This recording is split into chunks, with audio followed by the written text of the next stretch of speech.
realmente fazer a transmissão aqui nessa posição, tá? Mas vamos estar dando andamento aqui no nosso evento, aqui conversando sobre o tema hoje, quem somos, né? Vocês sabem que eu gosto de conversar, então a conversa hoje vai fluir, né? Eu acho que é uma coisa bacana isso. Então, quem somos, né? Quem somos e por que eu coloquei esse tema, tá? Primeiro porque eu entendo e imagino, assim, que quando a gente fala de autismo, tá? Eu imagino que todos nós temos um pouco de alguma característica de autismo. Então, eu não quis tratar de autismo no sentido de quem são ou alguma coisa assim. Porque eu me incluo nisso. Eu tenho um filho um filho autista, né? Então, assim, eu me sinto autista muitas das vezes também, né? Eu tenho algumas características que eu percebo e a gente, de vez em quando, tem algumas coisas também. Então, assim, a gente vai estar conversando com a doutora Sarita, descobrindo algumas coisas também sobre isso, né? Conversando também com o André, que daqui a pouco deve estar chegando. Com o Maurício também, que daqui a pouco deve estar chegando. Então, assim, com a Marcela, que vai estar também conversando com a gente. Então, assim, a gente vai estar descobrindo algumas coisas e, de repente, se percebendo também. E vendo que, na verdade, nós apenas somos diferentes, né? E a diferença, eu acho que já nos caracteriza como ser humanos, né? E isso que é o bacana, eu acho que da nossa espécie, né? E aí eu gostaria, por favor, que você se apresentasse. Doutora Sarita, por favor, se apresenta aí para gente. Tá bom. Bom, meu nome é Sarita Ortega, eu sou pediatra por formação já desde 1995, né?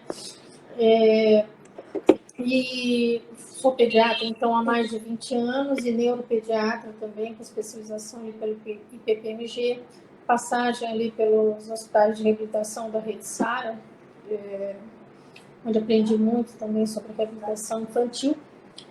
E atualmente moro no Rio de Janeiro, então a consultório é no Rio de Janeiro e trabalho também em terapia intensiva pediátrica, que é outra formação minha.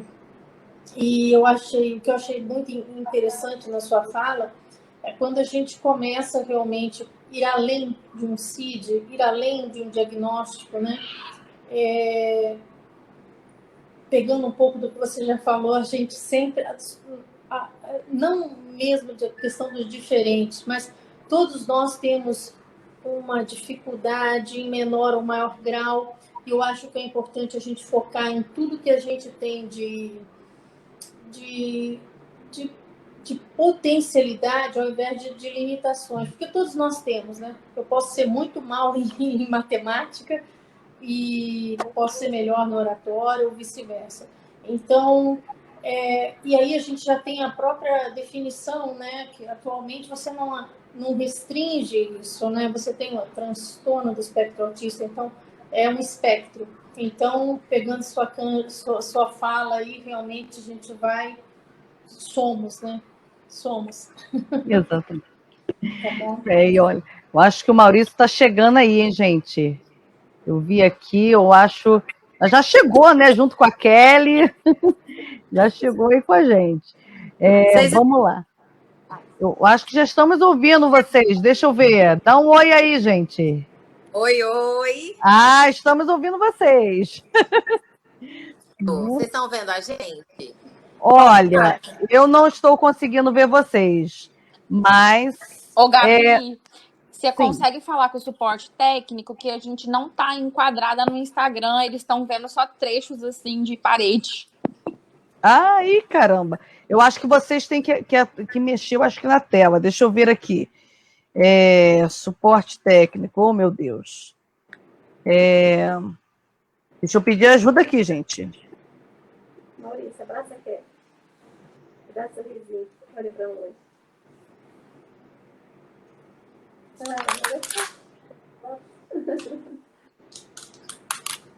Enquanto isso, Marcela, por favor, se apresente aí pra gente. Meu nome é Marcela. Marcela ninguém conhece, gente. Ela nunca está comigo. Ninguém conhece esse ser. Eles estão vendo parede lá, mas eles se lembram de mim. Então, meu nome é Marcela, sou psicóloga, especialista em transtorno do espectro autista. Eu consegui entrar. Trabalho com terapia ABA, né? Sou mestranda agora da UFSCar, Universidade Federal de São Carlos. E tô sempre aí com a Gabi. A Marcela é minha parceirona, gente. A gente já se conhece há alguns anos aí, minha parceirona mesmo. E já chegou aí o doutor André, já chegou todo mundo, tá todo mundo já estamos aqui todo mundo em casa já para bater um papo, né? Fico muito feliz, gente, e agradeço assim demais todos vocês assim por terem aceitado esse convite, por todo esse apoio que vocês estão nos dando aí, viu? E aí eu vou começar aqui, vamos lá. A Kelly e o Maurício, por favor, se apresentem aí pra gente também. Olá, boa tarde. Nos escutam? Sim, estamos escutando. Tá um pouquinho baixo, mas estamos escutando. Tá bom. Boa tarde, eu sou a Kelly Tobias. Maurício. E nós estamos aqui num trabalho de musicoterapia e desenvolvendo canto com o Maurício há 7 anos. E para nós é um prazer. Ontem nós lançamos o nosso segundo clipe, chamado Mundo Particular, de uma música que fala exclusivamente do autismo. E foi uma honra ter esse convite de vocês para participar hoje desse evento tão importante para a causa. Uhum. E assim que nós tivermos o ok de vocês, a gente já começa a cantar. Porque a nossa questão é cantar, né, Maurício? Não, com certeza. Depois da apresentação, depois aqui do doutor André aqui falando, você, por favor, já pode começar aí, entendeu? A aquecer a voz aí, viu? Doutor André, olha, gente, eu admiro demais o André Luiz. Entendeu? Tenho um carinho imenso por ele. Eu acompanho ele pelas redes sociais já tem um tempo, né? Já falei da minha admiração por ele, né? Para ele, né? E assim, vocês vão ter oportunidade, quem não conhece, né? De conhecer um pouquinho, né? Dele hoje. Por favor, doutor André, se apresente aí para gente. Olá a todos e a todas. Boa tarde. Boa tarde, Gabi, em especial. Estão me ouvindo? Sim, está um pouquinho baixinho, André. Que eu estou falando baixo. Então, olá a todos e a todas, boa tarde. Meu nome é André Luiz. Eu fui convidado para participar desse projeto pela Gabi. E eu sou um autista adulto. Eu tenho 42 anos, sou casado, pai de um filho de 6 anos, sou doutor em Ciências da Educação, moro em Campo Grande, Mato Grosso do Sul, e sou o administrador lá na página do Instagram do Autisticamente Super. Gente, assim, uma coisa muito bacana aí que a gente tem que conversei com o doutor André, inclusive, né? E eu falo doutor André porque a gente primeiro tem que levar em consideração, assim, a gente chama as pessoas, né, pelo estudo, né, da pessoa, por todo, né, e a gente precisa reconhecer toda a capacitação da pessoa, né? E o André, né, ele se especializou, ele é formado, então ele é doutor André, né? Então, assim... Eu tenho, Gabi, no meu currículo Lattes, está disponível para quem quiser olhar. Eu tenho 16 formações acadêmicas entre graduações, pós-graduações, mestrado e doutorado. Eu, inclusive, estou fazendo o meu segundo doutorado especificamente em autismo. Uhum. Entendeu? Então, assim, eis a minha admiração, né, gente? Não tem como a gente não ficar, assim, admirado realmente e com o conhecimento que ele tem. E, assim, eu aprendi muito no bate-papo que eu tive com o André, gente, demais da conta. E a gente vai poder conversar um pouquinho com ele hoje. Então, vamos ouvir um pouquinho o Maurício cantar? Você canta pra gente um pouquinho, Maurício? Como que faz para tirar deixar só até um pouco mais fácil? Ah, tá.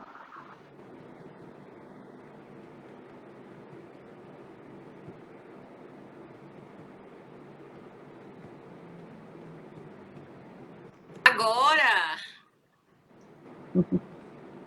Vamos lá. Sim, sim. Tá um pouquinho baixinho ainda, mas dá para escutar. Combinado, então. Qualquer coisa, dá um sinalzinho aí que a gente para e arranja aqui, tá bom? Pode deixar. Então, nós temos algumas composições baseadas na história de vida do Maurício.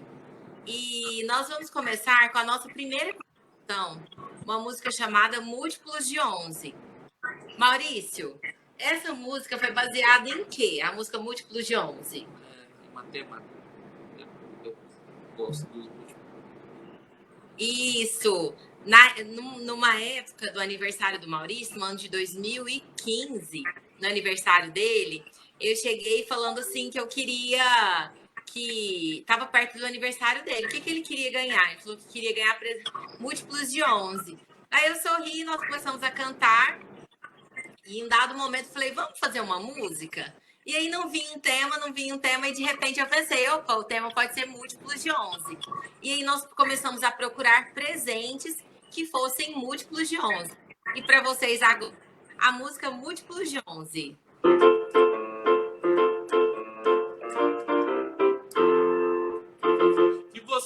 Que você quer ganhar é complicado, mas eu vou te explicar. A brincadeira não é fácil nem de longe. Pra mim presente são múltiplos de 11. Que você quer ganhar é complicado, mas eu vou te explicar. A brincadeira não é fácil nem de longe. Pra mim presente são múltiplos de 11. 11, uma meia bem bonita. 22 gorros de cor esquisita. 33, um jaleco de pintar. 44, um bom livro pra viajar. Que você quer ganhar é complicado, mas eu vou te explicar. A brincadeira não é fácil nem de longe. Pra mim presente só múltiplos de 11. 55 super caneta laser verde. 66 uma caneca mata sede. 77 camiseta pra cantar. 88 ventilador pra refrescar. Que você quer ganhar é complicado, mas eu vou te explicar. A brincadeira não é fácil nem de longe.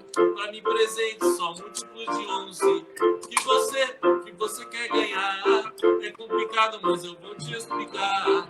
A brincadeira não é fácil nem de longe. Pra mim presente só múltiplos de 11. E essa é a nossa música Múltiplos Arrasou! de 11. Agora... Arrasou! E aí, doutora Sarita, você poderia falar para a gente um pouquinho, pela visão médica, né? Assim, do que seria o autismo, como é que se faz? Assim, a gente tem sempre aquelas dúvidas, né? E a gente vê muito, principalmente nos grupos de mães, as dúvidas, elas não cessam, né? Eu tenho as características do meu filho, como é que eu faço? Como é que eu sei se ele é autista ou se ele não é?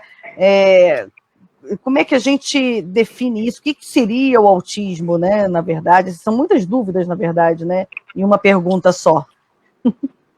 Gabi, só dar uma pausa aqui. No Instagram tá aparecendo só 2 pessoas, mas se as pessoas forem pelo Facebook da Casa de Autista, aparece todo mundo. Tá ótimo. Perfeito. Valeu, Marcelo. Então, o que a gente vê?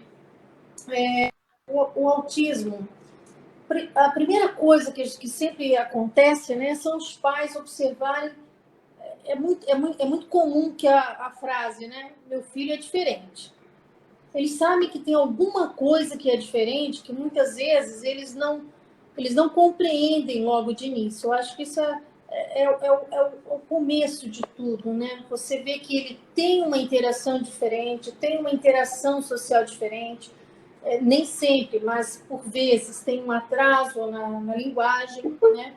E essa interação diferente, essa comunicação social diferente, e muitas vezes também com padrões estereotipados, repetitivos de comportamento, né? Então, muitas vezes é aquela criança que vai brincar com o carrinho e ela não vai brincar com o carrinho né, linearmente ou com função. Ela vai pegar a rodinha do carrinho, vai ficar observando rodar. Ela vai ter, às vezes, aquela criança que vai ficar um pouco, né, parece até distraído, vai olhar um ventilador girando, né? Então, começam com aqueles comportamentos um pouquinho diferentes. E aí, que muitas vezes leva a um consultório para uma avaliação, né? E aí eu acho que é a maior angústia, porque muitas vezes você procura um pediatra, depois você procura mesmo um neuropediatra, um psiquiatra, e vai procurando até fazer um diagnóstico, né? Eu acho que você já deve ter passado por isso. Há um período que eu chamo, que é um período, sei lá, de sombra, né? Que a gente pode dizer, e angustiante. Eu sei que é angustiante para os pais, e não adianta a gente ter um ano de formado, 20 anos de formado, muitas vezes no início é difícil. O diagnóstico do autismo, a gente sabe que é um diagnóstico clínico, né? Ele vai se valer tanto do que os pais falam, do que os professores eventualmente falam, do que a psicopedagoga, a psicóloga avalia, né? E às vezes os pais querem, muitas vezes, chegam no consultório e é isso que geralmente, doutor, eu quero um diagnóstico. Muitas vezes o diagnóstico, eles falam, doutor, eu quero um exame que diga o que o meu filho tem, né?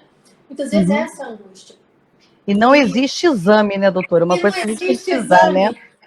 É isso. Então, às vezes, existe essa angústia, e mesmo que, às vezes, o neuropediatra ou qualquer outro pediatra mesmo vá pedir um exame de imagem, que às vezes pode, a gente sabe das comorbidades, né? Então, isso que você falou, não existe um exame que vai dizer, olha, isso é autismo, né? Diferente, por exemplo, eu faço um raio-x de tórax, eu vejo lá, isso é uma pneumonia. Ou eu faço lá uma ressonância, tem uma má formação cerebral, eu falo, isso é uma má formação cerebral. O autismo não, né? Ele tem um espectro variado, né? Ele não tem uma única expressão, né? A gente sabe que tem os espectros autistas.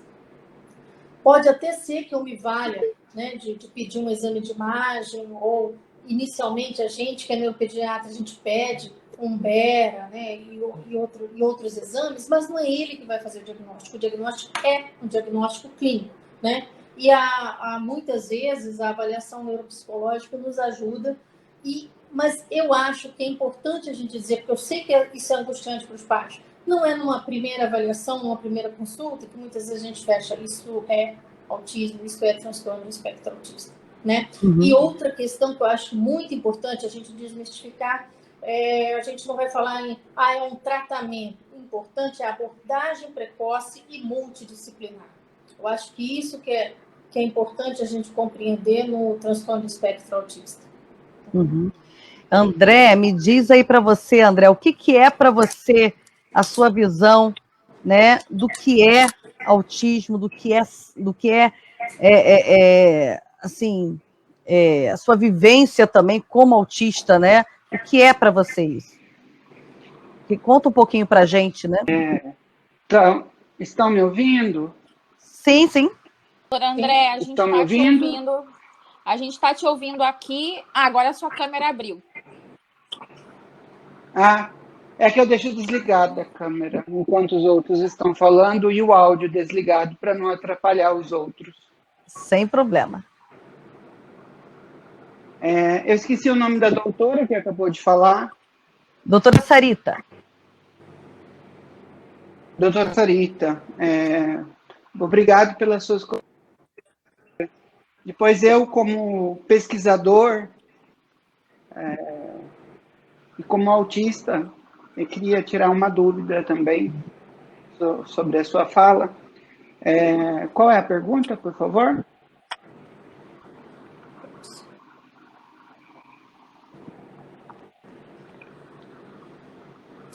Qual é a pergunta?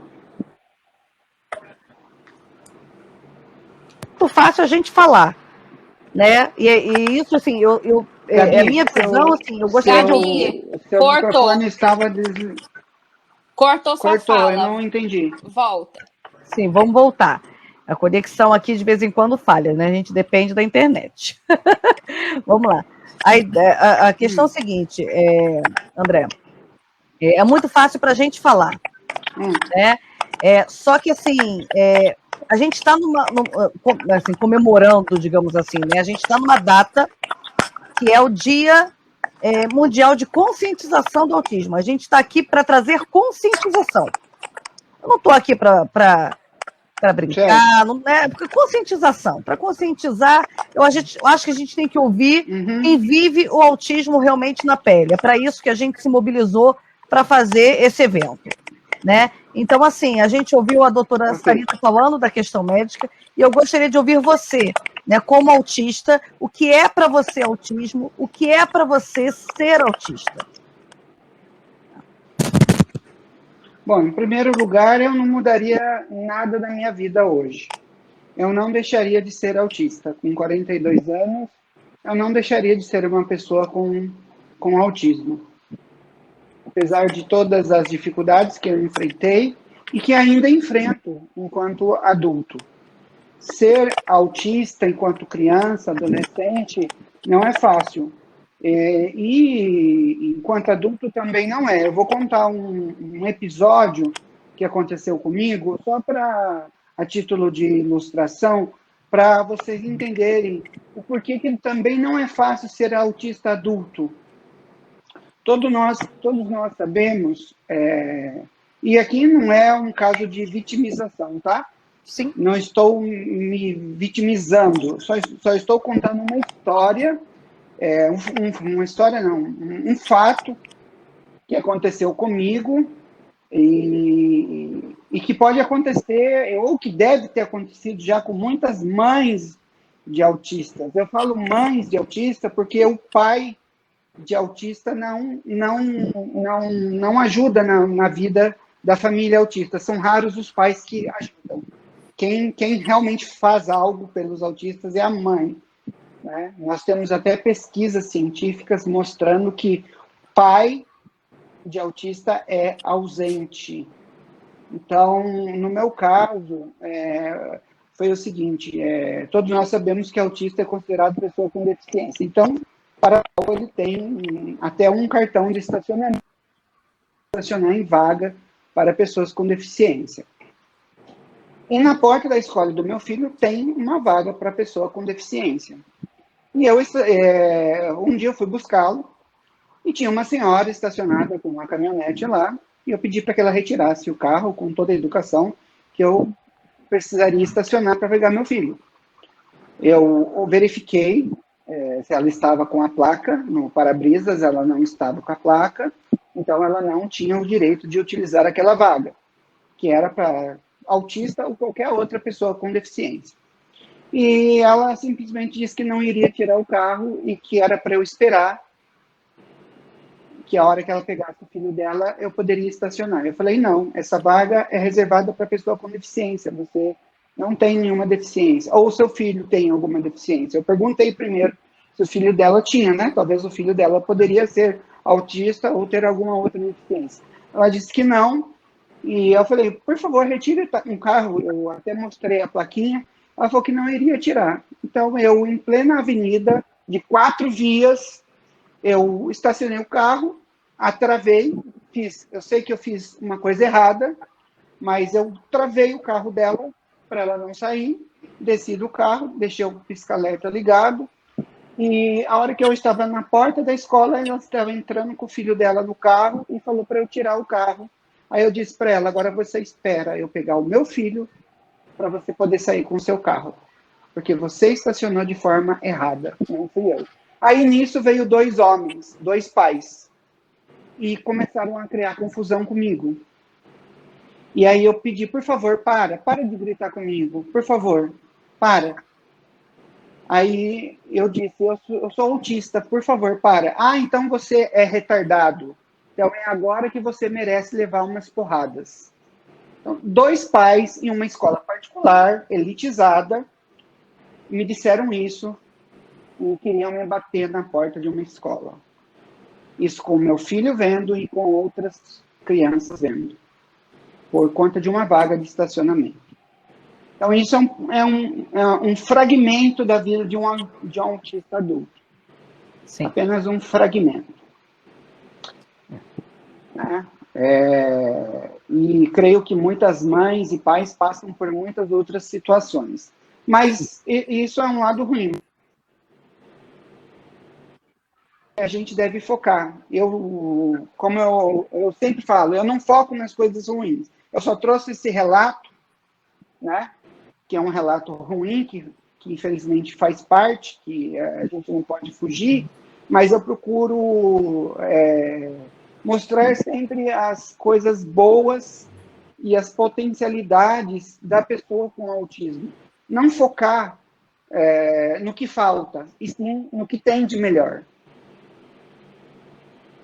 É assim que eu trabalho com o meu autismo e é assim que eu trabalho com o meu trabalho, com os meus livros, com a minha página.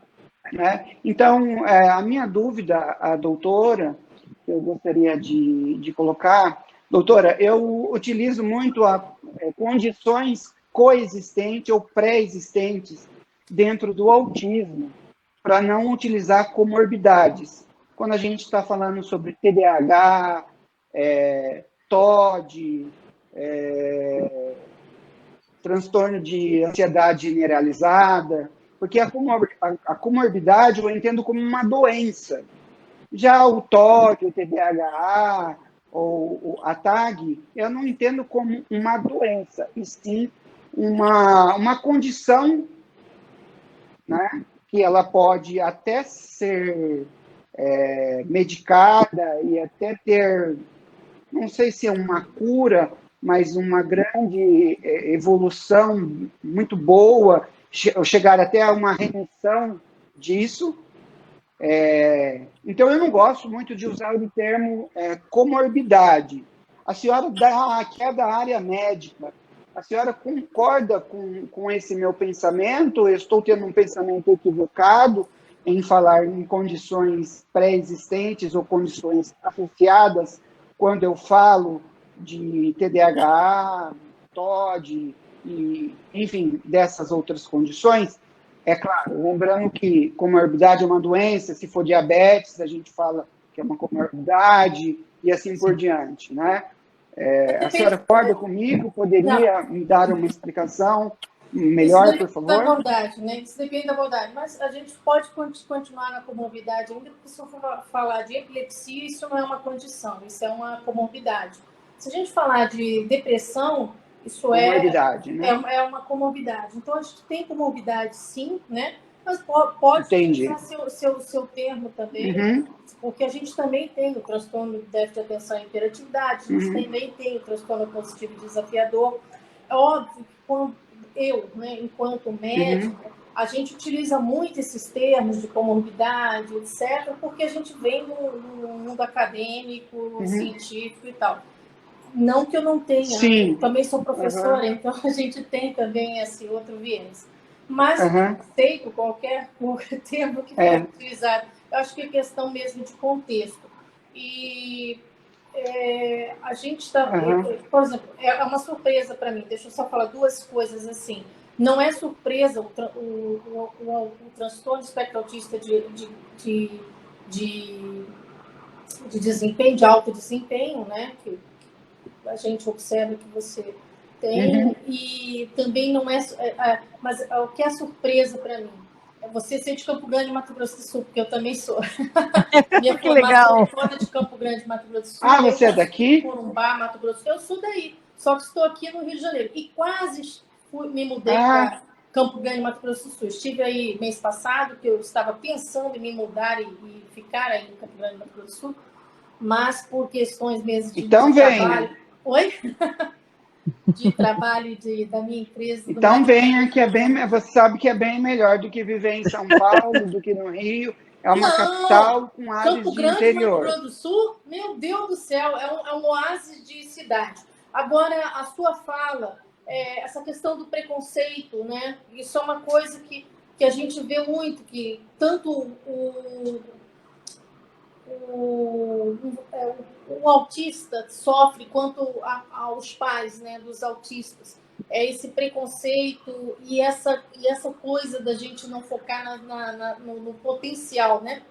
A gente tem muito que focar nesse potencial da criança, né? Quando chega para mim, a questão mais importante é a gente já encaminhar para as terapias, independente até de você fechar um diagnóstico e fazer um diagnóstico, porque o diagnóstico ele é clínico, né? Mas quanto mais precoce essa intervenção, melhor. E as falas como a sua, André, que me corrige um pouco dos termos médicos, me tirando um pouco ali da comorbidade, é sempre bem-vinda, tá? Eu agradeço. Vamos lá. Tem algumas perguntas doutora, aqui. Eu tenho. Deixa eu só concluir com a doutora, Gabi, por favor. Eu tenho uma dificuldade em guardar nomes, doutora, desculpe. Sarita, Essa é a minha grande dificuldade dentro do autismo. Tranquilo, Sarita. A minha grande dificuldade dentro do espectro é guardar nomes. Fisionomia eu guardo, mas nomes, para mim, é complicado. A palavra, para mim, comorbidade, a gente ouve muito, sabe que é termo médico, enfim, né? Não é uma crítica que eu estou fazendo à senhora, nada disso. Sim. Só dentro do nosso debate, é construtivo, né? Ouvir isso. E para deixar um pouco claro também para quem tá bom. Crítica, nada disso. É só para deixar claro para quem está nos ouvindo e quem esse conhecimento, eu sei que a senhora tem, mas a palavra comorbidade ela vem do latim, né? De comorbidus, que é estado mórbido, né? Então, quando a gente fala de comorbidade, logo nos remete a um estado mórbido, né? Um estado de doença. Então, por isso que nas minhas pesquisas, justificando porque eu falo condições coexistentes ou pré-existentes, por isso que nas minhas pesquisas, nos artigos científicos que eu publico, enfim, eu tenho um artigo na Web of Science, por exemplo. André, só uma coisinha, André, você não está aparecendo. Pré-existentes. Não estou aparecendo. Não? Desculpa te interromper, que você não está aparecendo. Por que eu não estou aparecendo? Não sei, tá uma tela preta com uma luzinha. Eu acho que você virou a câmera. Só está aparecendo o seu ring. Agora estou aparecendo. Sim. Agora sim. Desculpa, deve ter apertado alguma coisa. Sim, perdão. Então, me desculpe. Então, como eu estava dizendo, né? Até esqueci agora. Bom, é isso. Estava falando do latim, da pergunta, comorbidades vem do latim, né? Então, nos remete à questão de comórbidos, que vem a palavra mórbidos, né? De morte, de questões de saúde e tudo. E, então, como eu disse, eu uso essa nomenclatura de ou condição pré-existente ou condição coexistente, deixando bem claro, quando estamos falando de TOD, de TDAH, transtorno de ansiedade generalizada, mas como não vamos falar de depressão, esquizofrenia, essas outras coisas, né? Ou até a deficiência intelectual, que pode vir associada com autismo, aí eu uso a palavra comorbidade. Eu utilizo esse outro termo, que é um termo acadêmico. É um termo acadêmico. Assim, eu entendo, André, o quanto que algumas coisas assim são agressivas. Eu entendo isso, tá? Eu entendo isso como mãe. A doutora eu entendo sabe isso muito bem como disso. Mãe, Uhum. sabe? Entendo isso porque eu vivo isso com meu filho. E eu acho que não tem melhor pessoa além do próprio indivíduo com o diagnóstico, além do indivíduo, eu acho que apenas a mãe é capaz de sentir exatamente, óbvio que o pai também, mas assim, a mãe tá sempre, Sim. né, tá quase que 24 horas com o filho. É né? a mãe que está mais em contato, né? Exato. Então, assim, eu acho que não tem ser humano que seja capaz de realmente sentir, de fato, o que realmente a gente sente, né? Essa cumplicidade, ter essa empatia realmente, né? Do que a mãe. Então, assim, eu consigo compreender o que alguns termos, o que algumas coisas, eu posso dizer o que nós sentimos, tá? O que nós somos, o que nós sentimos, o que nós passamos, os preconceitos Sim. que nós temos, tá? Sim. Eu não tenho diagnóstico de autismo, tá? Mas eu vivo o autismo. Sim. Você Entendeu? tem O meu filho é né? autista. E eu vivo isso 24 horas.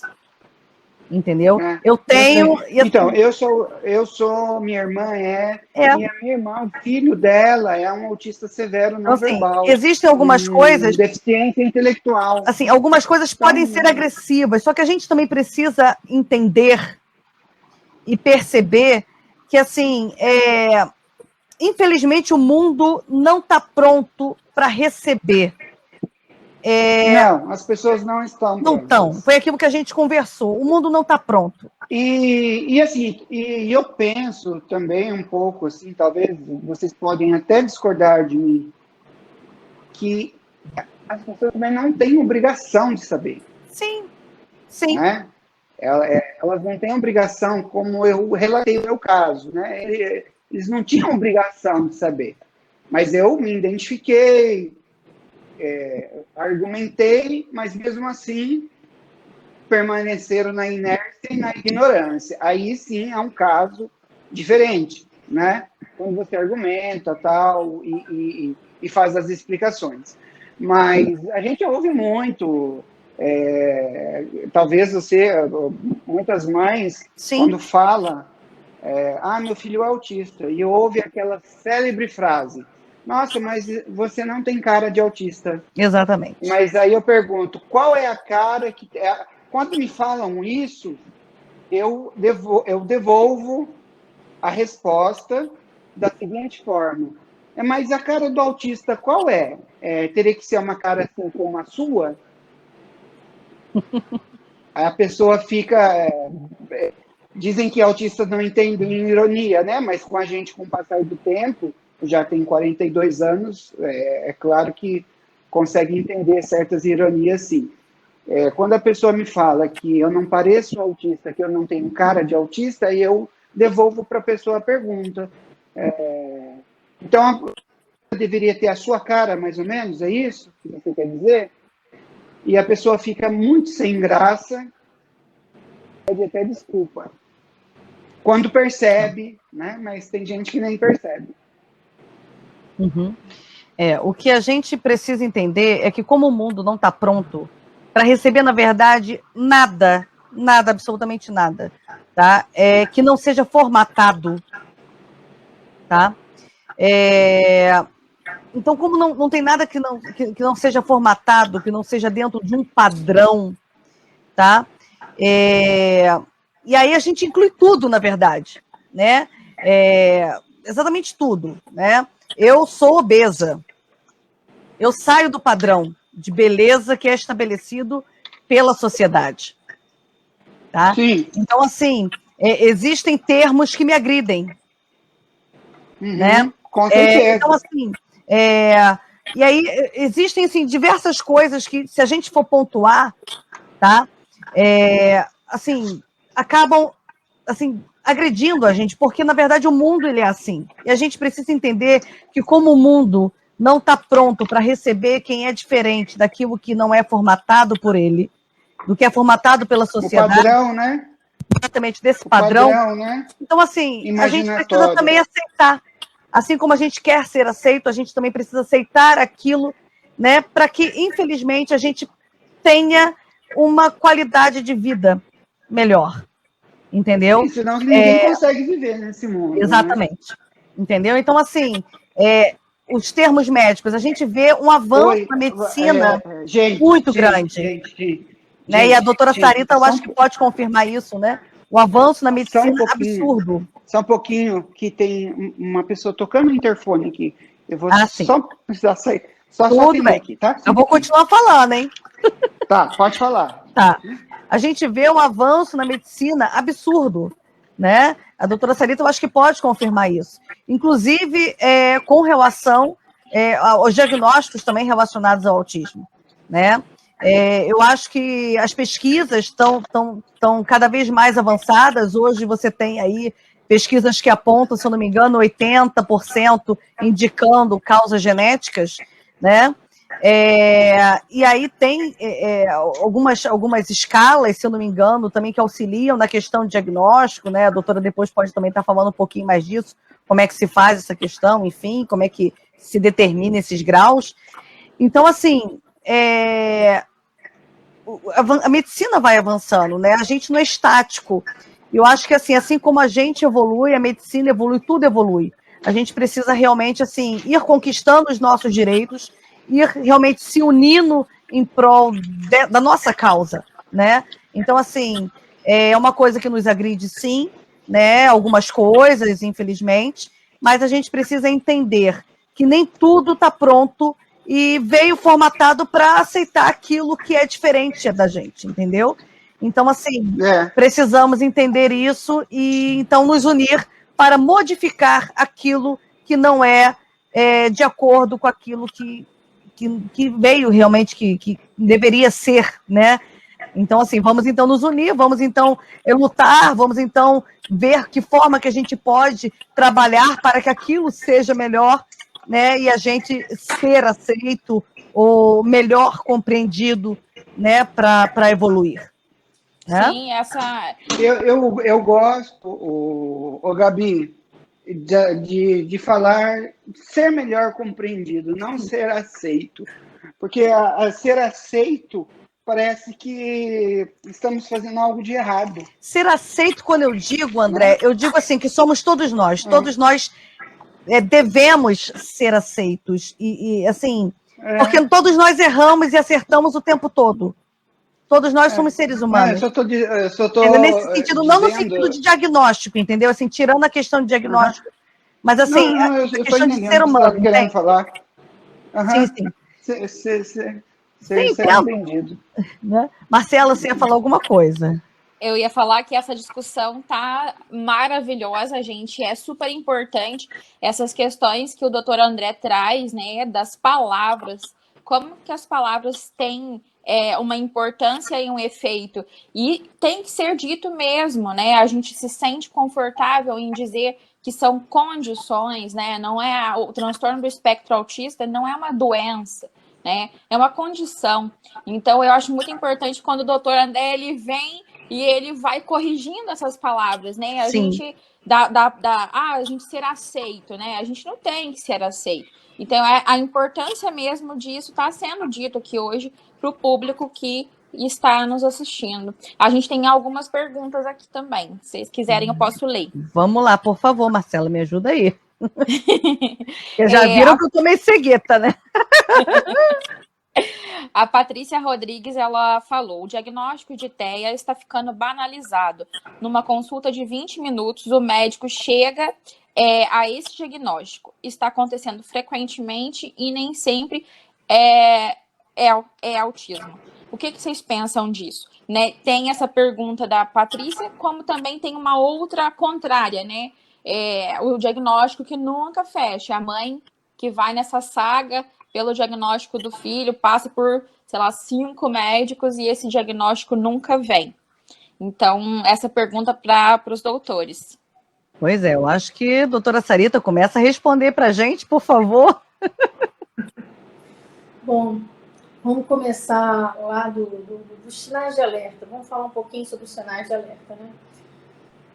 Então, às vezes, você tem aquelas crianças que aos 6 meses têm poucas expressões faciais, tem baixo contato ocular, visual, ausência do sorriso social, que o sorriso social ele acontece aos 2 meses. A gente tem que entender quando a gente está falando de transtorno espectro autista, a gente está falando de um transtorno do neurodesenvolvimento, né? O desenvolvimento neuropsicomotor. Então, e também, geralmente, aos 6 meses, o bebezinho ele tem pouco engajamento sociocomunicativo, né? Então, ele é aquela criança que tem um pouquinho um pouco menos expressiva. Já aos 9 meses, o que acontece, geralmente? Não faz troca de comunicação, não balbucia, porque já pelos 9 meses a criança começa a balbuciar. Então, mamá, papá, né? Titi, então ela começa a balbuciar. Não olha quando chamado, então às vezes a mamãe chama, Joãozinho, Maria, José, né? Sarita, então ela vai chamar e a criança não faz esse contato visual, o bebê não faz esse contato visual. E geralmente também já aos 9 meses, quando um adulto aponta, o bebezinho já faz, já olha para onde o adulto está apontando. Então, geralmente a gente não tem isso. E também imitação. Muitas vezes o bebê já aos 9 meses começa a imitar um pouquinho das expressões dos pais. E às vezes a gente nota a ausência disso. Já aos 12 meses, você tem ausência dos balbucios, né, também. Não dá tchau, isso é uma coisa que chama muita atenção. É comum vir ao consultório e falar, olha, ele não dá tchau, né? Não fala mamãe, não fala papai, e também, às vezes, é aquela criança que não tem foco, você está conversando ali, mas ela não participa, ela não interage daquilo, ela está, né, no outro mundinho. Ou em qualquer idade, quando a criança perde habilidades, então aí os pais vêm, né? Quando chega assim para a gente, aquilo que eu falei, eu como neuropediatra, e eu já tenho alguns anos aí como pediatria, então já são desde 1993 que eu estou formada, assim, eu nunca fiz um diagnóstico de autismo em 20 minutos ou numa primeira consulta, tá?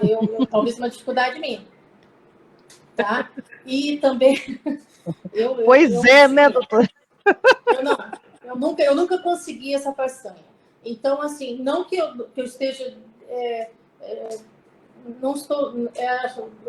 brinquei até um pouco, né, um tom de brincadeira, mas, assim, é difícil. Eu não acho que a gente, numa primeira abordagem, mesmo porque não é fácil também a gente abordar isso com os pais. Eu em todos esses anos, eu acho que é um pouco pesado quando você chega numa primeira consulta. Você pode ter algumas hipóteses diagnósticas, né? Mas eu acho que é indispensável. Você observou que há um atraso no desenvolvimento neuropsicomotor, abordagem multidisciplinar e a gente eu faço assim, encaminho para a fono, encaminho para o psicopedagoga e a gente vai trabalhando e avaliando. Então, assim, e daí, quando as pessoas falam, mas você demora para fazer um diagnóstico, e pode realmente, mas demorou para fazer um diagnóstico. Às vezes você leva, assim, um tempinho aí. E eu, sinceramente, isso vai de 6 meses a 1 ano, até que você feche um diagnóstico. Eu realmente nunca consegui em 20 minutos dizer isso, sabe assim. Uhum. E mesmo porque eu acho que são tantos espectros, né? A gente tem que ir bem com calma. Doutora, tem mais uma pergunta para vocês. Emília Mota, ela está perguntando qual a forma de diagnóstico de possível autismo leve em jovem adulto de 19 a 20 anos, segurança nos diagnósticos. Doutora André, eu acho que também vocês podem... Quer falar um pouquinho a respeito, doutora André? Sobre as duas primeiras perguntas, eu vou começar da segunda para a primeira, tá? Sobre a segunda pergunta, né? Sobre o diagnóstico. Eu concordo plenamente com o que a doutora falou. É difícil se diagnosticar o autismo numa única consulta, né? Porque se demanda muito, porque o autismo é algo, o espectro é algo muito amplo, né? Então, para se fazer uma investigação e se dar um diagnóstico de forma correta para uma família, não é em uma consulta, né? Não é apenas em uma consulta que o meu, por exemplo, não foi. Foram umas 12 consultas, e com vários testes, uma bateria de testes que eu me recordo, para eu ter o diagnóstico. Vários testes, vários, né? Em uma consulta eu acho um pouco estranho. Mas Pois é. se tem profissional fazendo aí, né? Eu passei, de ser eu passei por algumas situações complicadas com meu filho, viu? Com relação ao diagnóstico. Assim, o do Betinho já foi assim uma situação de... Assim, foi interessante porque a pediatra dele, com 2 meses, a doutora Andréa Gutmann, ela percebeu sinais de atraso no desenvolvimento. Isso, para mim, assim, foi fundamental. E aí eu gostaria de chamar a atenção, só te interrompendo, André, porque, assim, eu acho que é muito importante a gente frisar uma coisa, que para o desenvolvimento, tá, de um autista, quanto maior o estímulo que você der na primeira infância, a doutora Sarita e o André podem confirmar isso, né? Melhor para que ele se desenvolva e atinja a sua autonomia, correto? Certíssimo. Certo? Correto. E a Marcela também, né? A Marcela está aqui como minha assessora, eu estou esquecendo que ela é psicóloga, gente. Eu de assessora. Correto. Entendeu? Correto. Então assim, então, como que é importante, tá? A gente ter o diagnóstico precoce. E aí eu chamo a atenção, eu acho que assim, para 2 situações, tá? Uma, tá? Eu chamo a atenção para a parte médica, tá? Por quê? Eu passei com meu filho, tá? A médica dele, a pediatra, falou, olha, tem atraso no desenvolvimento, fez encaminhamento para o neurologista, para o neuropediatra. E aí, eu fiquei rodando de neuropediatra, tá? Dos 6 meses até os 3 anos. Dos 2 meses, perdão, dos 2 meses até os 3 anos atrás de um diagnóstico. Tá? Qual foi, entre aspas, a sorte nesse processo? Tá? É que eu sou formada na área de saúde. E aí, com o conhecimento mínimo que eu tenho, mais a orientação da pediatra, eu comecei a estudar e comecei a perceber, e com 6 meses eu tinha certeza que meu filho era autista. Com 6 meses eu comecei a ir para as consultas e a afirmar, gente, meu filho é autista. E a enumerar todas as características que eu estava observando nele. Eu tinha certeza. E a partir daí, não, mas é muito cedo para dar diagnóstico, é muito cedo para fechar alguma coisa. Só que aí, com o apoio dela, né, a gente começou a fazer assim, todas as terapias precocemente. E com isso a gente está conseguindo desenvolver ele bem. Hoje, assim, o Betinho ele está surpreendendo, a Marcela está aí para poder confirmar isso, né? Betinho faz terapia com a Marcela, né? Então, assim, e aí, assim, a gente tem essa assim, a gente consegue desenvolver esse potencial da criança. Eu digo criança, gente, porque meu filho é criança, tá? Mas, assim, do indivíduo autista com base nesse diagnóstico precoce. Então, assim, eu peço, né, e assim, encarecidamente, como mãe, aos médicos, né, se possível, né, se atentem, estudem, se dediquem, né, realmente, assim, porque é muito angustiante você, como mãe, você perceber um atraso no desenvolvimento do seu filho, você querer desenvolver o potencial do seu filho e você não saber como. Porque, assim, nem todo mundo tem o conhecimento, nem todo mundo tem as ferramentas, nem todo mundo sabe como fazer. E precisa de orientação, e precisa de ajuda, e precisa de apoio. E aí precisa, sim, de um médico, né, para fazer esse diagnóstico precoce. Né? Então, assim, Sim. não retarde esse diagnóstico. Existem, né, ferramentas Qual que para é isso, vocês a podem primeira dizer isso, né? pergunta? A outra primeira pergunta, qual é, por favor? Eu comecei da segunda, e a primeira Isso. qual é? É diagnóstico Novo de pra você. transtorno leve aos 19 anos, é isso? Isso. Isso. Como que pode ter Não, segurança para fechar um anterior, diagnóstico? anterior. É anterior. Anterior? Aqui, as duas que a doutora respondeu, eu respondi a segunda e a Isso. primeira ficou. Foi Qual que é a primeira? a dos médicos que fazem o diagnóstico em 20 minutos e também Essa, a dos, essa era a segunda pergunta.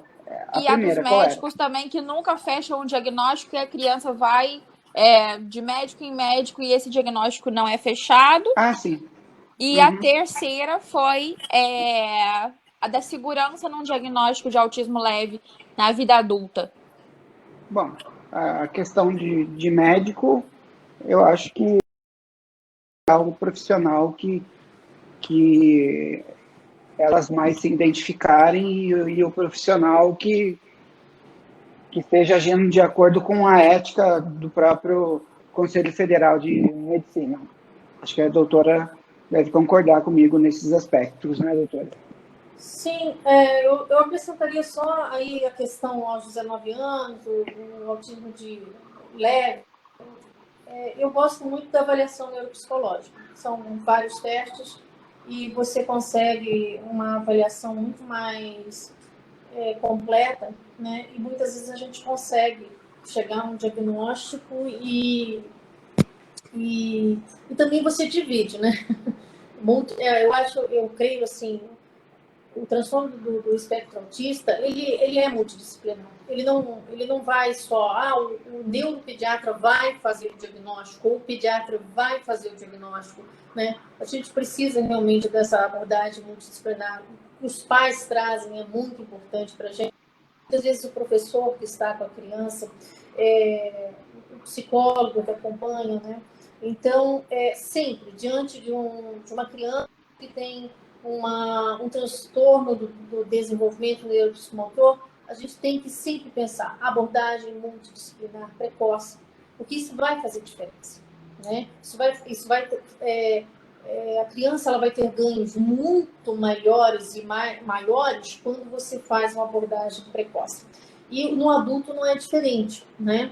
Então, quando a gente faz uma avaliação neuropsicológica, essa criança, ou esse adulto, né, esse indivíduo, ele vai ser abordado de uma forma multidisciplinar e muitas vezes a gente consegue conduzir melhor em cima daquilo que ele apresenta de potencialidade. Porque a gente precisa também pensar que por que às vezes a gente tem um pouquinho de receio ou retarda um pouco o diagnóstico? É porque a gente tem que entender que existem os diagnósticos diferenciais, né? Então, às vezes, poxa, eu não peço, não existe um exame para o autismo. Mas até que ponto que aquela criança tem um déficit auditivo ou que simplesmente ele ouve bem, mas ele não tem a interação, né? Então, por isso que muitas vezes você vai pedindo exames, você vai pedindo avaliação neuropsicológica, né? Agora, outra questão que eu vejo da mãe que fala, tem mãe que chega mesmo e fala, olha, eu acho que meu filho é autista, eu tenho impressão que meu filho... Mas tem também aqueles pais que dizem, olha, a tia acha que é diferente, a avó acha que é diferente, mas eu acho que meu filho não tem nada. E existem, às vezes, as crianças que você vê que tem transtorno de espectro autista e a mãe não aceita que seja transtorno de espectro autista. Isso também tem, né? Mas eu acho que quando a gente tem essa abordagem multidisciplinar, é importante, porque você dilui um pouquinho, você consegue acolher a ansiedade e às vezes até a negação de uma parte da família ou do familiar, e você consegue também acolher o indivíduo, né, com transtorno do espectro autista e dar a ele a abordagem que ele precisa para estar auxiliando ali nas dificuldades. Isso. A Patrícia Rodrigues, ela acrescentou aqui a dificuldade do diagnóstico, principalmente quando a criança não fala, e aí se pensa em vários diagnósticos diferenciais, né? Sim, E aí, também. doutora, Perdão, desculpa. Não, pode falar. Não, por favor, pode falar. Não, é que eu já ia emendar numa outra pergunta. Né? Na questão, você falou da negação dos pais também, né? E como é que lida nessa questão? Porque, no meu caso, por exemplo, obviamente que eu não tive negação, né? E aqui em casa a gente tem uma forma de lidar com os problemas de uma forma diferente, né? A gente encara os problemas assim que, de cabeça erguida, a gente acha que os problemas devem ser enfrentados, a gente enfrenta mesmo, né? Mas os problemas, não que o autismo seja um problema, tá? Mas os desafios. Sim. Tá? Os desafios e as dificuldades que a gente tem, cada um de nós exatamente. Eu digo isso porque, por conta do tumor que eu tenho, por conta das minhas doenças, então, assim, eu digo os problemas de forma geral que eu levo, né? As formas que nós temos aqui na nossa vida. Por isso que eu estou falando aqui, porque pode acabar dando uma forma, né, ruim de dizer, né? De fala aqui. Então, assim, a forma que nós levamos, né? Como que se apresenta, assim, como é que lida com essa negação, assim, das famílias? Porque tem família que nega, né? Olha, vamos lá. Há uma dificuldade, muitas vezes, de aceitar, porque aquilo que a gente já viu, há também, por conta da sociedade, todo um preconceito quando, muitas vezes, você fecha o diagnóstico. Isso, assim, transtorno de déficit de atenção e hiperatividade, transtorno de ansiedade, uma depressão, qualquer que seja, né, o diagnóstico, a gente tem ainda muito preconceito. Como é que a gente trabalha isso? Aquilo que eu acho que é fundamental a gente entender. Vamos lá. Quais são as dificuldades que o indivíduo apresenta? Ele apresenta isso? Então vamos trabalhar com a fono, vamos trabalhar com a psicóloga. Você não acha que ele precisa ser inserido? E muitas vezes essas crianças, elas precisam de ir para a escolinha. Toda criança precisa ir para a escolinha, né? Se ele tem dificuldade na linguagem, vamos estar trabalhando com a fonoaudióloga. Se ele tem alguma dificuldade de interação, vamos estar trabalhando, né, com uma psicóloga ou uma psicopedagoga. Então, muitas vezes, quando há uma resistência com relação a reconhecer o transtorno do espectro autista, o que a gente faz é auxiliar tanto a família, muitas vezes a família também, né, passar por uma psicoterapia e acompanhar essa criança. Então, eu acho que a gente não pode também nunca bater de frente, né? Eu acho que a gente tem que entender que cada um tem aquele momento. Uns são mais, né, receptivos e mais compreensivos com relação àquilo que a criança naquele momento precisa. E outros, eles vão precisar de um pouco mais de tempo para compreender isso. Mas a gente tem que ter foco no indivíduo, sabe? Eu acho que quando a gente foca no indivíduo, a gente vai de uma forma mais leve e mais assertiva. André, você pode falar para a gente um pouco acerca da importância da família nesse processo de aceitação? Posso sim. Inclusive, quero estou ouvindo a doutora falando aqui, para mim, como usar uma Você não está aparecendo, André. Você sumiu de novo, eu não estou André. Aparecendo. Está aparecendo seu ring light. Eu vou pedir perdão que eu não estou sentado, eu não consigo ficar muito tempo sentado, tá? Então, Tranquilo. Eu vou aparecer, vou desaparecer, mas eu estou ouvindo Fica tudo, tranquilo. que eu estou com fone sem fio. Peço compreensão. Quero parabenizar a doutora por ela não ter por ela ser uma médica. Mas cadê você, rapaz? E não ter. Mas eu estou aqui, eu estou falando. E não ter a questão do capacitismo médico, que hoje a gente vive muito essa questão do capacitismo médico. E ela não é uma médica capacitista. Parabéns, doutora. Tá sendo um prazer fazer a live com a A senhora. gente Viu? aprende. Qual que é a pergunta? Eu queria que você falasse um pouquinho para a Gabi. gente a respeito assim, da importância da família nesse processo de aceitação, no processo do Sim. desenvolvimento, né? A família é primordial, né? No processo não só no processo de aceitação, mas para o processo de desenvolvimento do indivíduo com TEA. Se a família não está presente, se a família ela não participa, aí eu digo família, eu estou incluindo pai, mãe, tio, irmão, avô, não só o núcleo, mas o restante da família, né? E principalmente a figura do pai. A figura do pai, ela é muito importante dentro do espectro autista. A figura do pai. Sim. O pai é segurança para essa criança no futuro. E quando a criança não tem a presença do pai, da figura paterna, ou por ausência, ou por separação, ou por ausência que eu digo, porque o pai trabalha muito, ou porque o pai é negacionista, o diagnóstico, isso atrapalha e é preponderante na questão do desenvolvimento da criança. É claro que a criança vai se desenvolver, mas se ela tivesse essa presença paterna também, não ficasse só sobre os cuidados maternos, isso seria muito mais potencializado, esse desenvolvimento, né? E nós poderíamos ver muito mais desenvolvimento com relação a isso. A gente é uma psicóloga aqui participando que também pode pontuar sobre isso, né? Sobre essas questões das figuras maternas e paternas, né? Que eu estou aqui colocando, que são figuras muito importantes, mas também tem o restante da família, né? Que são os pais, que são os tios, as tias, os primos. Aqui eu estou falando da criança com autismo, né? Porque o indivíduo ele nasce autista, ele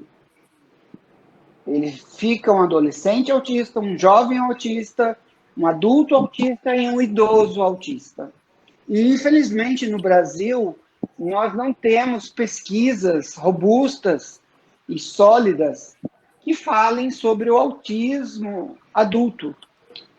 As pesquisas acadêmicas, elas se limitam no autismo infantil, como se o indivíduo chegasse aos 18 anos, o autismo acabasse.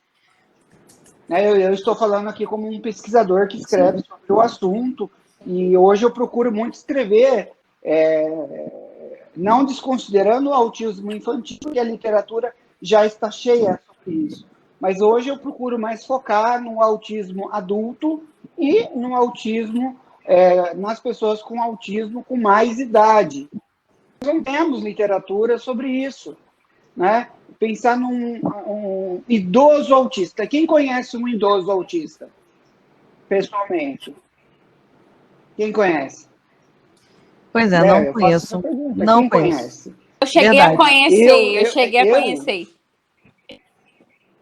Eu conheço um idoso autista, né? Assim, um idoso comum, uma pessoa comum, né? Não vamos falar da doutora Temple Grandin, que é uma idosa também, né? Mas uma pessoa, assim, digo comum, que não é famosa, nada. Uma pessoa do dia a dia. Conheço um senhor de quase 80 anos, totalmente lúcido, que ele é autista leve, mora no interior de São Paulo, e descobriu que era autista depois de uma certa idade já. Né? Então, eu queria voltar um pouquinho, na questão do diagnóstico. Lembrei da primeira pergunta que vocês acabaram pulando, que acaba falando que o autismo agora todo mundo está tendo laudo de autismo, Sim. né? Era essa a pergunta que eu queria que vocês se lembrassem, vocês não estavam Tá. lembrando, e agora eu consegui relembrar. Não é que nós estamos tendo um surto de pessoas com autismo, ou que virou moda ser autista. É que agora nós temos médicos mais capacitados, que estão estudando mais sobre o assunto, né? Não só médicos, mas terapeutas, psicólogos, e assim, enfim, vários profissionais da área da saúde mental que estão estudando mais sobre o assunto e tendo acesso a mais ferramentas para o diagnóstico, né? do TEA. Então, não é moda, não é surto, não é nada disso que está acontecendo. Isso dentro da minha visão, tá? Uhum. Agora, sim, a gente está aqui no Quem Somos, né? Agora eu vou ouvir um pouquinho a Marcela, que eu não perguntei para ela, gente. Eu ouvi a doutora Sarita, eu ouvi o André, e a Marcela só está me dando suporte. Eu estou no suporte hoje, amanhã eu falo. Pode perguntar. Mas eu vou pegar uma casquinha dela, vocês me permitem, né? Vou pegar um pouquinho da casquinha. Eu só queria Sim, dizer claro. que eu acho que esse... Só um minutinho, só um Sim, segundo que eu vou pegar. Que eu acho que esse é um tema importante que você pode depois, André, tá abordando aí outro dia pra gente, que é a invisibilidade do autismo adulto, né? Isso. Sim. Exatamente, doutora. Né? Fundamental. Olha, você está falando muitas coisas aí que vai dentro da minha linha de pesquisa, dentro dos meus estudos. Te convido até para escrever um artigo junto comigo, se quiser, e a gente publicar. Opa, tá, vamos embora. Mas tem que ser revista qualizada. É um desafio para mim, eu vou estar aprendendo. Olha que eu vou me oferecer também, hein? Olha que eu sou abusada e me ofereço, bem qualificada. Perfeito, vamos embora. Eu aceito, é claro. Todos que quiserem escrever, para a gente mandar para revistas qualificadas, né? De qualis A. Você viu que a pessoa é abusada, ela já se oferece já, né? Não, mas tá bom. Ué, Bom, vamos ouvir a psicóloga agora. Gente, falou de autismo, vocês não têm noção. Falou de autismo, eu tô me metendo. Entendeu? Eu tô me metendo, eu tô me envolvendo. Porque, assim, o André começou a falar dele, dizendo assim, eu não deixaria de ser autista. Não foi, André? Sim. Eu não mudaria isso, não foi? Não, foi. Eu tenho um filho autista, eu também não mudaria isso. E aí eu vou me emocionar, obviamente, agora. É um desafio muito grande, tá?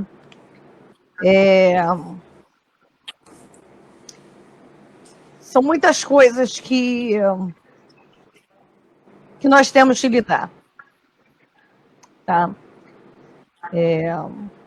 A gente, quando planeja ter um filho,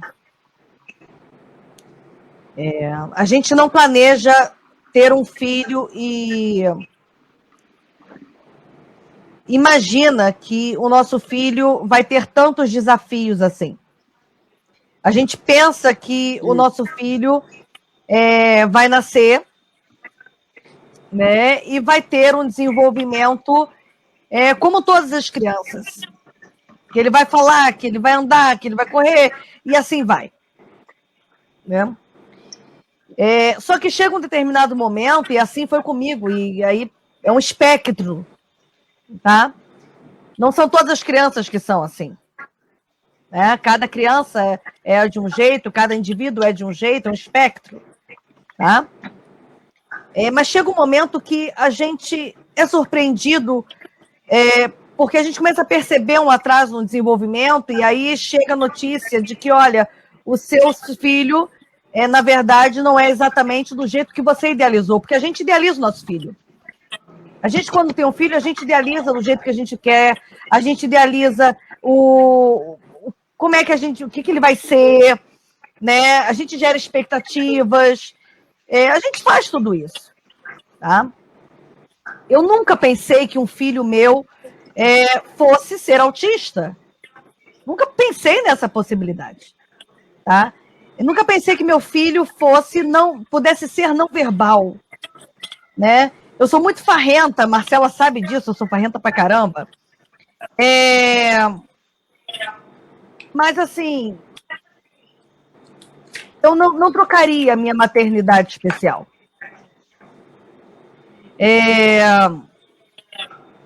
O meu filho, ele não fala, tá? Óbvio que eu gostaria que meu filho me chamasse de mamãe. Óbvio que eu gostaria que meu filho acordasse, gritasse e fizesse todas as birras, assim, sabe? Como as crianças fazem, geralmente. Óbvio que eu gostaria que meu filho brincasse comigo como meus sobrinhos brincam comigo. É óbvio. Eu sou farrenta pra caramba, né? Mas eu amo meu filho do jeito que ele é. Eu aceito meu filho do jeito que ele é. E eu aprendi a me realizar nessa maternidade especial. Eu aprendi a amar o autismo. Eu aprendi a aprender com o autismo. E por isso que Gabi, quando... deixa eu te falar uma coisa. Sim. Você está falando aí, né, de um... Vocês estão escutando barulho? É meu gato, tá? Sim. Tá aqui. Você está falando aí de autista severo, né? Sim. Eu tenho um livro aqui. Tá vendo esse livro aqui, ó? Sim. Chega um pouquinho mais perto da câmera para mostrar o pessoal. Atrás. Ó. Família autista, tá vendo? Sim, tô vendo. Aí, atrás, tá vendo? Consegue ver a foto do rapaz? Sim, sim. Aqui? Tô vendo. Bom, o nome dele é Neto. Ah, conheço o Neto. Ele é um autista severo. Aham. Ele é um autista severo. E ele escreveu... Como que um autista severo não pode? Ele escreveu um livro. Sim. Olha aqui. Sim. Tá vendo? Exatamente. Eu descobri, um autista no meu dia a dia, severo. André, que não há limite. Severo e deixa eu só concluir. É um autista severo com deficiência intelectual. Você pega e lê o livro dele. É um livro lindo. Sim. Pessoas com autismo podem muita coisa, né? É claro que nós sabemos que o autismo tem algumas limitações, nem todos os autistas vão conseguir fazer muitas coisas, a gente não pode romantizar o autismo, né? Achar que todos vão conseguir, né? Que existem algumas barreiras, cada indivíduo é cada um, mas se tiver o apoio da família, eu acredito muito nisso, se tiver o apoio da família, cada indivíduo que tem a UTEA, ele pode sim desenvolver suas potencialidades, seja ela em qual área ele queira, como o menino que cantou, por exemplo, conseguiu desenvolver uma habilidade. Sim. Eu aprendi e aprendo com o Betinho. O Betinho, ele não fala. Mas ele se comunica perfeitamente. Né? Eu aprendo... comunicações alternativas. Sim, eu aprendo assim com o Betinho, ele se comunica com o olhar. Ele se comunica com o toque. Sabe? Ele se comunica de maneiras assim sensacionais. A sensibilidade que meu filho tem. E como que eu aprendo, como ser humano, o quanto que eu, que dizem neurotípica, preciso evoluir para atingir a sensibilidade que meu filho tem. Eu tive uma experiência com ele que eu conto sempre. Eu moro perto de um shopping e a gente uma vez estava com ele e ele entrou em crise justamente em frente a uma loja, né? Que é a First Class. Ele entrou em crise no shopping. Meu filho raramente entra em crise. Raramente. É o shopping que ele já conhecia, estava acostumado, estava comigo com meu marido, tudo assim, já dentro da rotina dele, sabe? E raramente ele entra em crise. E o meu filho, ele simplesmente começou a entrar em crise e eu tenho um jeito de tentar acalmar ele, né? E aí Betinho respira 1, respira 2, respira 3. Geralmente no 4 ele já tá mais tranquilo. E aí não acalmava de jeito nenhum, mas eu confio muito nele, a gente tem a nossa forma de se comunicar. E aí cheguei para ele e falei, Betinho, depois que eu vi que nada estava funcionando, eu falei, filho, o que você quer? E aí eu larguei ele para ele me dizer, para ele me mostrar o que ele queria. E de repente eu não estava conseguindo entender o que ele estava querendo. E naquele momento ele entrou na loja, foi atrás do balcão, deu um abraço na moça que estava atrás do balcão, que não dava para ver do lado de fora, sabe?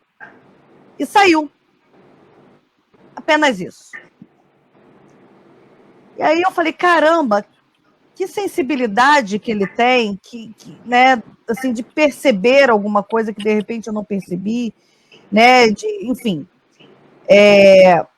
O meu filho, tá? Eu não estou ampliando isso, não estou dizendo que os autistas são assim, estou dizendo do meu filho, tá?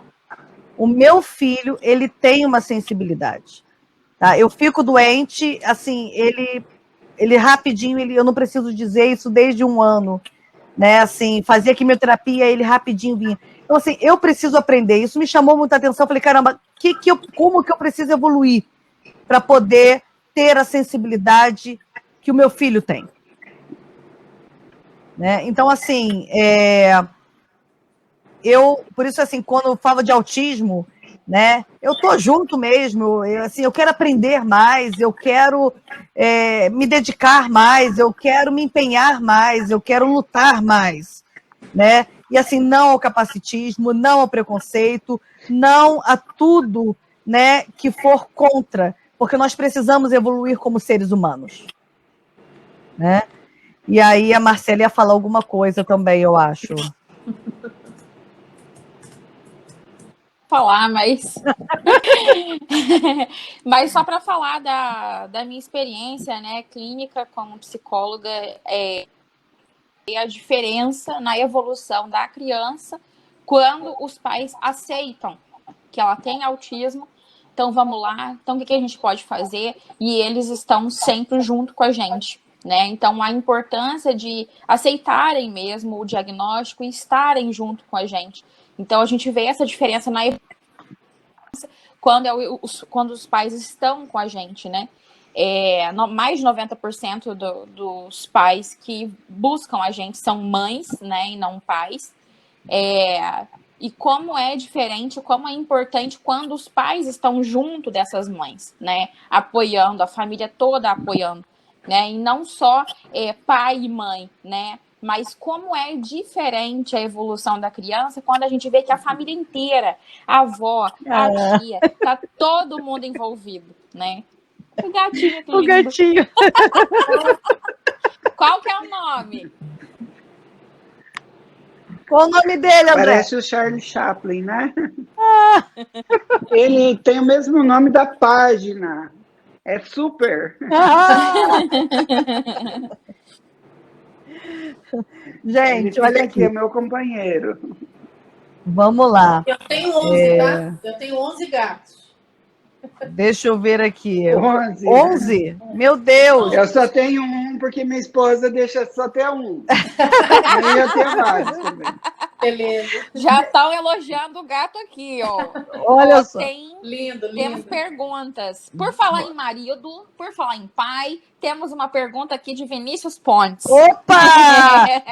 Olha, gente, esse cara, não é por nada não, mas esse cara é um cara bonito, pintoso, lindo. Para de fazer comercial do seu marido. Vinícius Pontes está perguntando aqui. que é mais difícil lidar? Os desafios do autismo ou a ansiedade? Queremos que as coisas ocorram no nosso tempo e precisamos aceitar que acontecerão no tempo delas. Alguém quer comentar essa ansiedade?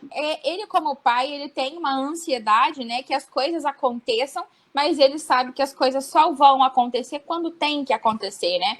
Então ele fala que ele não sabe se o mais difícil são os desafios do autismo ou se é a ansiedade, né, pela evolução e aguardar o tempo, né?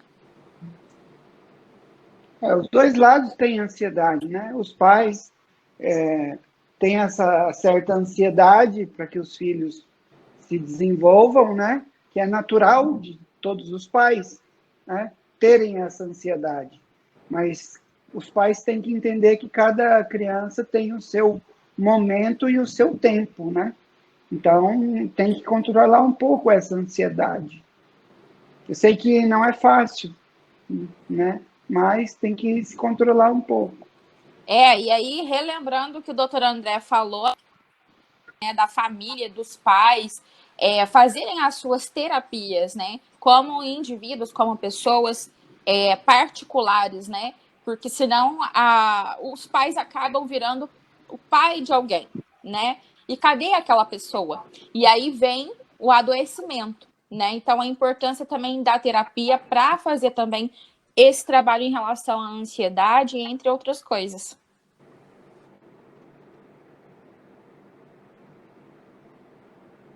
Vamos lá. Gente, eu estou tentando ver aqui.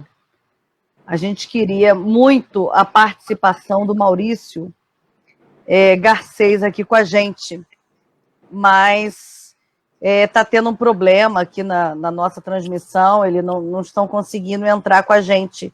Só conseguiram saia, porque aí de repente outra pessoa já entra. Não, porque aqui na verdade a gente consegue colocar até 12 pessoas. Tá ok. Mas é realmente problema na transmissão, não sei se de repente na conexão, enfim. A gente não está conseguindo aqui que eles entrem, né? E o técnico falou que quando a pessoa sai, ocupa a vaga. Aquela vaga fica ocupada. Como ela saiu e entrou várias vezes nessa 1 hora, acho que ela ocupou as 12 vagas. Então, até amanhã, se você conseguir, a gente pode trazer eles de novo. O que você acha? Tá ótimo. Pode, qualquer coisa, combinar com eles aí para mim, Marcela, por favor. Entendeu? Que o André caiu. O André, eu acho que caiu também, viu? O André, acho que caiu. Cadê o André? O André, acho que caiu. Acho que a gatinha derrubou ele, o gatinho, super, né? Não sei se ele vai retornar para a gente poder finalizar.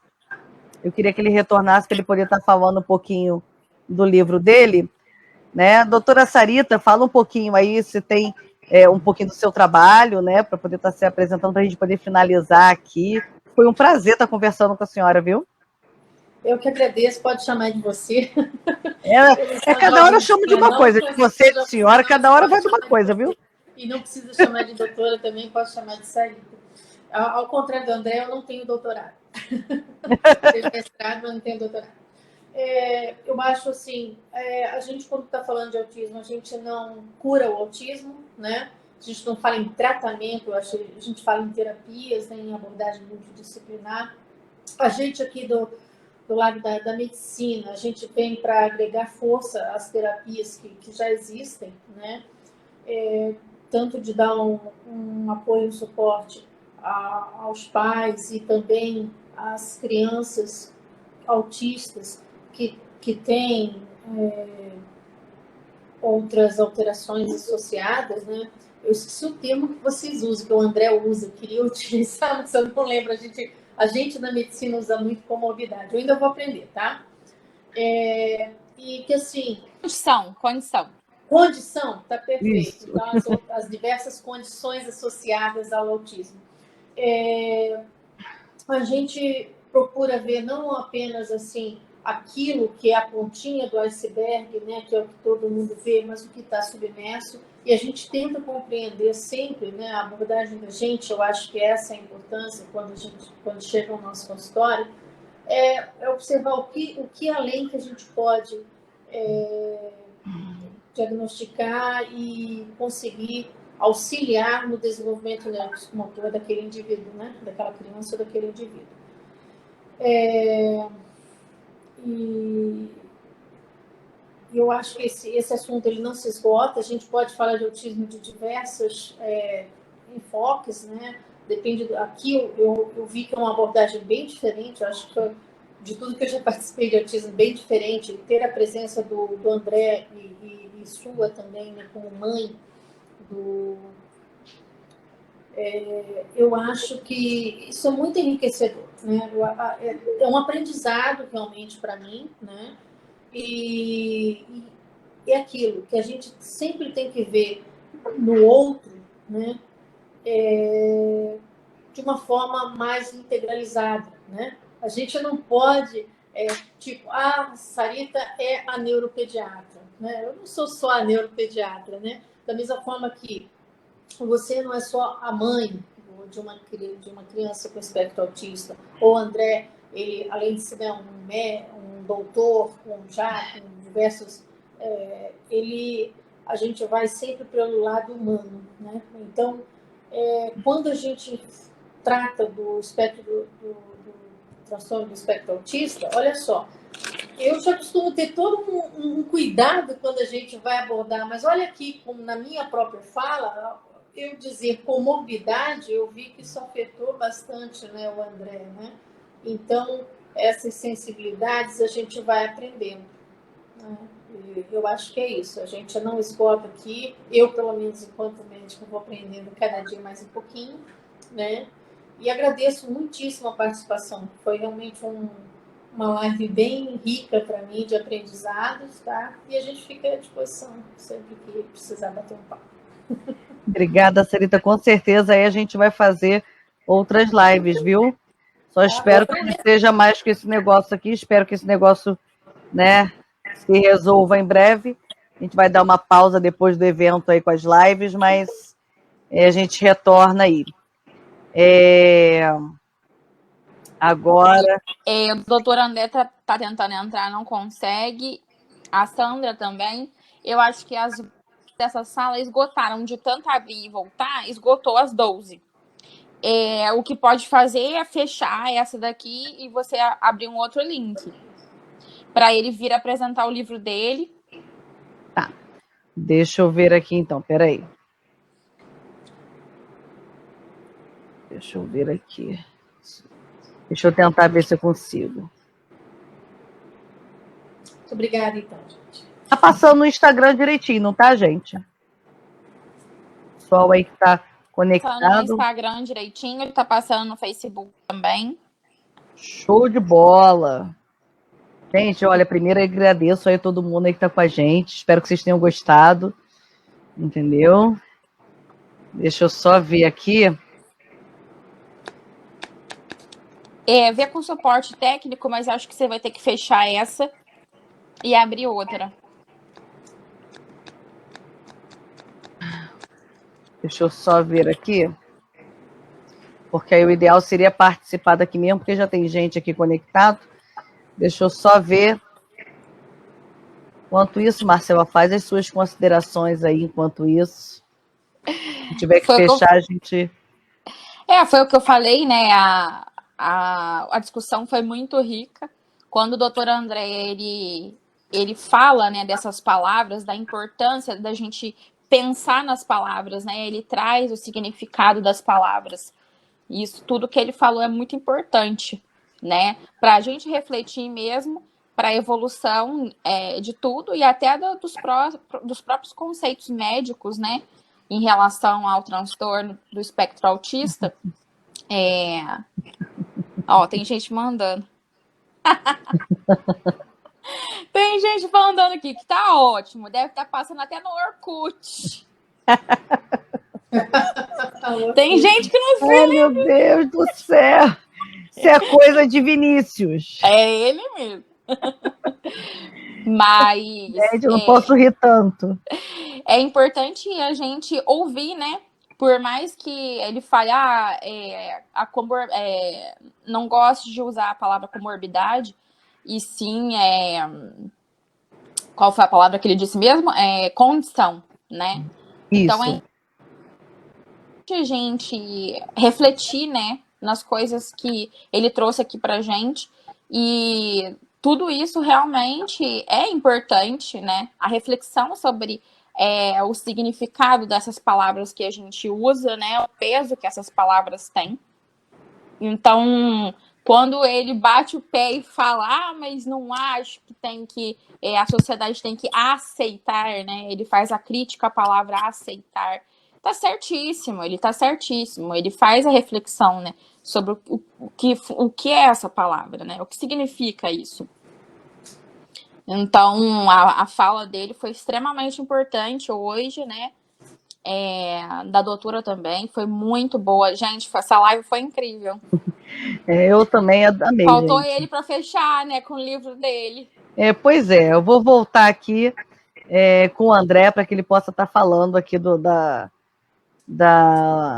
livro dele, Você né? acha que você vai conseguir trazer ele aqui Eu acredito nesse link, que sim. ou em outro? Eu queria trazer ele aqui agora, né? Mas deixa eu ver se o suporte aqui me dá um help, né? É o nosso primeiro dia, né, gente? Então a gente está aqui se adaptando aqui à plataforma, né? Se adaptando aqui às coisas. Não sou dessa vibe assim de essas coisas de internet, essas coisas.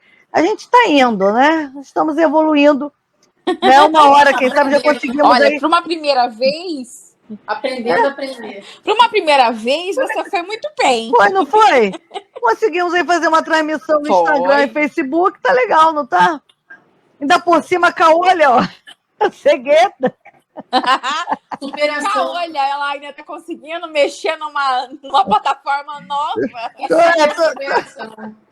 Ó, A Sarita que tá vendo, é assim, sabe, doutora? ó, o pessoal tá falando que amou, Fernanda, que a Fernanda T.O. tá falando que amou. Karina falou que foi ótimo ter ouvido a gente.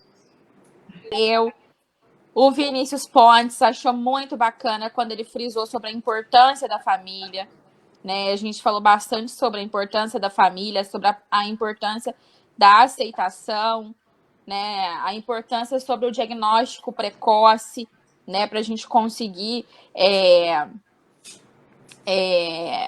trabalhar com essa criança o quanto antes possível, né? Pegar essa janela da precocidade, que é muito importante para o desenvolvimento. A Renata falou, e a contagem da respiração da Gabi com o Betinho é a contagem da respiração de mindfulness. Sim. É isso mesmo. Exatamente. Respiração extremamente importante, né?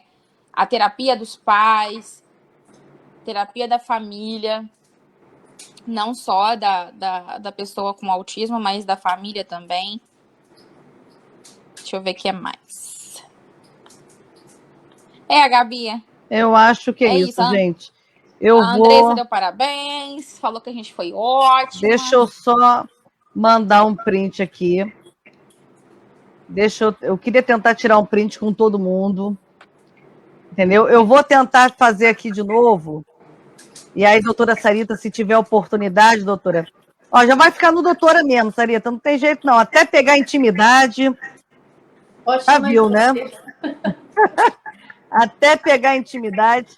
E aí, o seguinte, para a gente poder voltar de novo, que eu vou tentar chamar o Maurício para cantar uma música. E aí, entrar o André para ele poder falar do livro dele, do congresso dele também, tá? E aí, ver se a gente consegue fazer esse retorno bem breve, tá bom? Ver se a gente consegue isso. Deixa eu só finalizar aqui. Vamos fazer esse fechamento, tá, então. Bom? A gente abre outra, então, só para fazer o fechamento. Isso, tá bom? Vou encerrar aqui, gente. Brigadão. Rapidinho a gente está voltando aí. Beijo para vocês.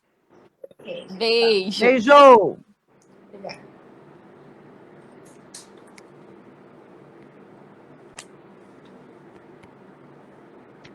A teoria da mente autista. Ah, que lindo, gente. Depois eu passo o link para a Gabi, Uhum. para fazer a compra direto comigo. Ou tem lá no meus stories, só ir lá no meus stories, clicar no mais, tem um link lá, tá? Pela editora Brilliant Mind, que é a editora Mentes Brilhantes. Essa editora muito aos livros de autista. Inclusive, aquele livro daquele outro menino que eu havia dito, ele foi publicado por essa editora também.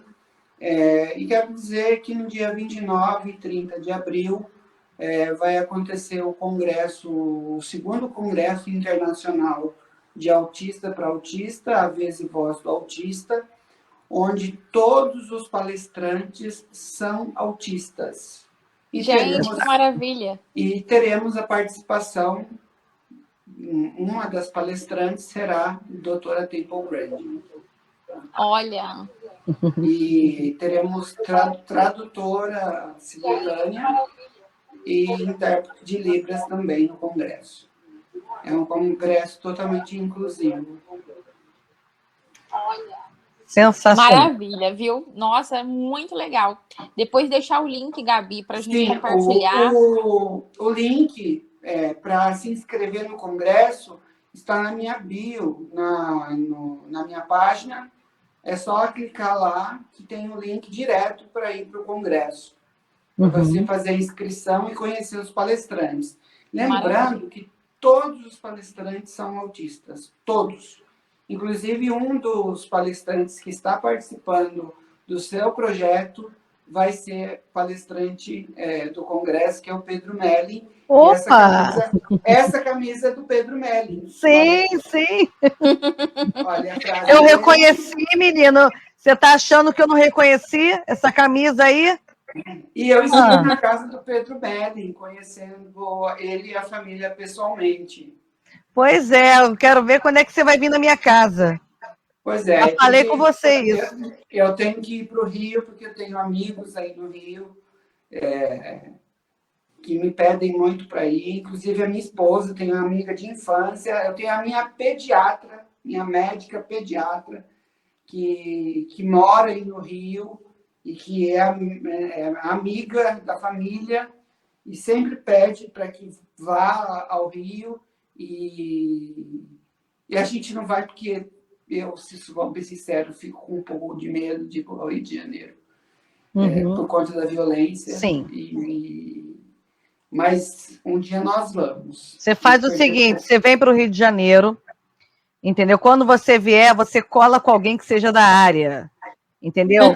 Aí você pega o seguinte, você espera o momento que eu esteja boa da minha vista, que eu sou braba, entendeu? Eu sou braba. Né, Marcelo? Aí a gente... Gabi luta! Gabi luta! Eu sou braba, entendeu? Aí a gente aproveita para a gente poder passear, entendeu? Todo mundo vacinado. Eu já tomei a minha aqui em Campo Grande. Pois é. Aqui em Campo Grande, o governador e o prefeito baixaram um decreto que pessoas com autismo são de grupo prioritário. Então, eu já tomei a minha primeira dose, já estou imunizado com a primeira dose. Sensacional. Ai, que bom. Estamos aguardando aqui a nossa aqui, viu? Logo vocês já tomam. Pois é. André, muito obrigada por você ter aceitado aí meu convite, entendeu? Pelo seu apoio, seu carinho. Foi um prazer imenso poder estar conversando aqui com você, estar aprendendo um pouco mais com você, com a Marcela, com a Sarita. E assim, amanhã, gente, a gente está de volta, tá? Amanhã a gente vai estar conversando com o Vitor Alonso Cardoso, tá? Ele é um desenhista, ele é autista também, como o André. E por que eu faço questão, André, de dizer que é autista?